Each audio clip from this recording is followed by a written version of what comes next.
Hey guys, and welcome back to this channel. In this video I'll be showing you guys how you can extract audio from video or like separate an audio from a video.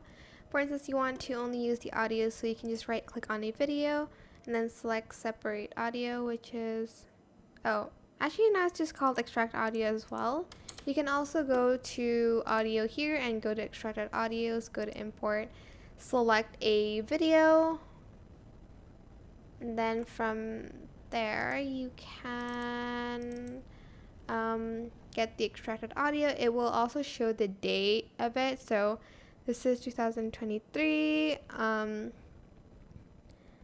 28th of June. I don't know what month we're in, but that's basically, you can just add it by pressing the plus button here. I hope this tutorial was helpful for you guys. Don't forget to like, comment, share, and also subscribe to this channel if you haven't done that already. If you have any questions, just leave it in the comment section down below and I'll try my best to answer them all for you guys. And if you found this video helpful, please click the thanks button above the description box down below. Thank you so much for watching. Bye!